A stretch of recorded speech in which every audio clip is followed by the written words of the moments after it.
Good evening, and welcome to another episode of Msci 442 Debates. Tonight, we will be discussing technology-enabled globalization and how it's a negative force in our world.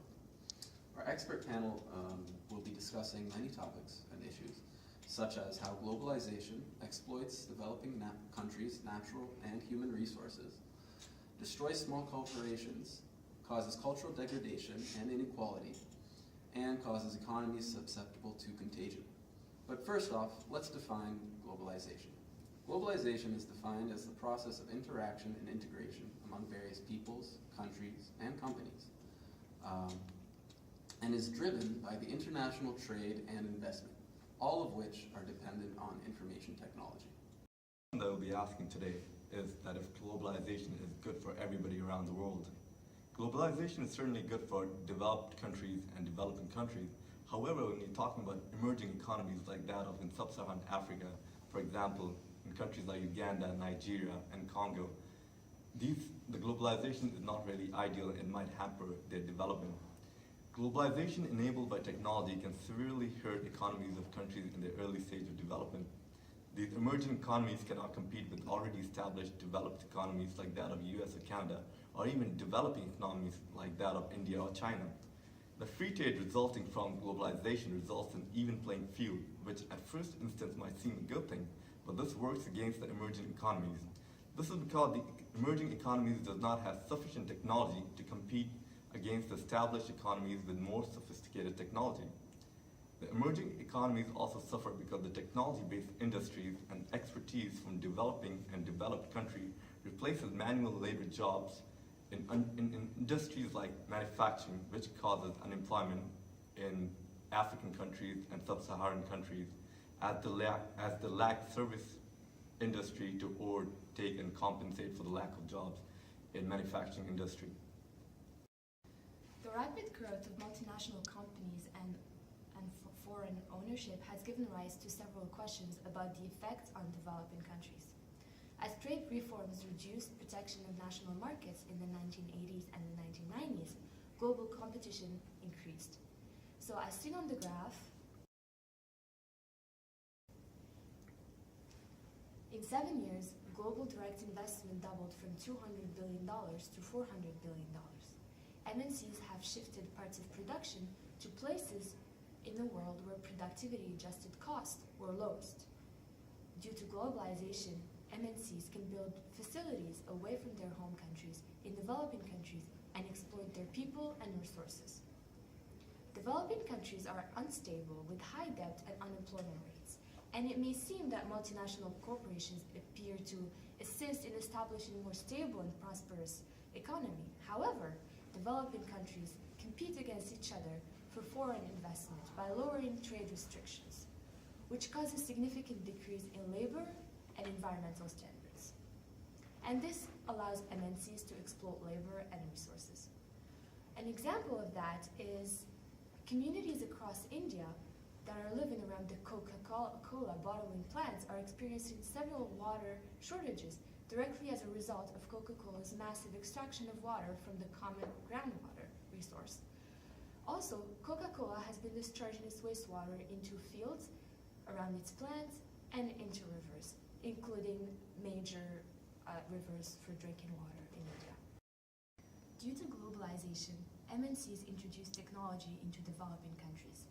This increases the power of these multinational corporations over those developing countries, as they have more control over the technology coming into it. As a result, it weakens the bargaining power of the developing countries when it comes to foreign investment, and allows corporations to operate unregulated. Also another point is that multinational beasts are taking full advantage of the perks of globalization, such as outsourcing and uneven exchange rates, making them nearly impossible to compete against. So the pool of available employees for small businesses shrank considerably the last few years because these large companies would hire all the local skilled people. The rise of globalization has meant that more people with different cultural background are able to interact, and as a result, people from different parts of the world are increasingly sharing a more unified set of cultural and social values. It is an idea which has been described as a cultural melting pot. These cultural factors include anything from language and sports to movies and food. The globalization has resulted in the increase of tourism, which has allowed more cultures to be kept alive. As an example, thousands of tourists travel each year to see the Kayan woman of Myanmar and Thailand. Tourists buy souvenirs of local handicrafts and pay to see the brass rings coiled around the necks of women. However, tourism exploits cultures such as the Kayan people. It has also been suggested that globalization has changed and even destroyed many traditional cultures. In fact, there is a growing belief that cultures are not being shared, but rather than they're being dominated by Western culture. Another example is that the American entertainment industry in Europe constituted 56% of the European film market in 1986. But due to globalization and the spread of MNCs, it rose to over 90% in the 90s. European countries put measures to protect local art and talent. However, many underdeveloped countries are prone to losing local talent due to globalization. Technology-enabled globalization has negative impact on society by introducing digital divide through the infrastructure by which individuals, households, businesses, and communities connect to the internet. Traditionally, the nature of the divide has been measured in terms of the existing number of digital devices.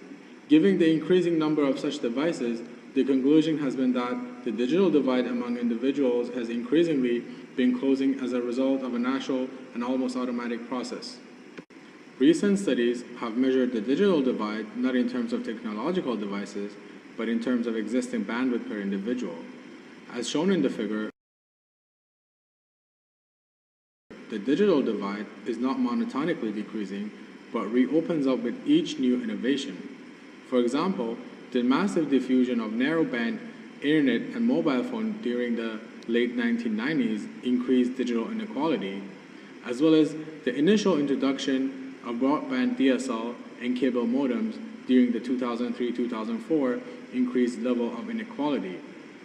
This is because a new kind of connectivity is never introduced uniformly to society as a whole at once, but diffuses slowly through social networks. As shown by the figure, only since 2009 do we have first-time clear evidence that the level of informational equality among average global citizens is lower than the pre-digital era of the late 1980s. This means that during 1986 to 2009, communication capacity was more unequally distributed than during the time when only fixed-line phones existed. The most recent increase in digital equality stems from the massive diffusion of the latest digital innovation. While this is good news, the bandwidth divide might well once again reopen with the next digital innovation. Another issue to look at is how globalization has interlinked the global economy, causing effects in one country to have huge repercussions. For example, let's look at the 2008 global financial crisis. So the 2008 financial crisis started in the US with subprime mortgages and poor oversight by the federal government. Essentially, people who couldn't afford a mortgage were being given mortgages, and eventually the bubble burst, causing Lehman Brothers to the bank to fail. This had huge repercussions worldwide because European banks were very exposed to the US market. So this is what most people describe as the beginning of the Euro crisis, which, as we all know, is an ongoing issue and has cost millions or billions of euros to taxpayers. So, for example, the Greek debt has skyrocketed from simply 103% of GDP in 2007 to 175% of GDP now in 2013. Another prime example to look at is the Asian financial crisis of 1997. In this case, Thailand had been pegging its currency to the dollar, and due to this caused strain on the economy, and the local economy broke down. While this was Thailand's poor regulation that caused this crisis, the crisis actually spread throughout all of Asia. We hope you enjoyed tonight's show on the negative impacts of technology-enabled globalization. Have a good night.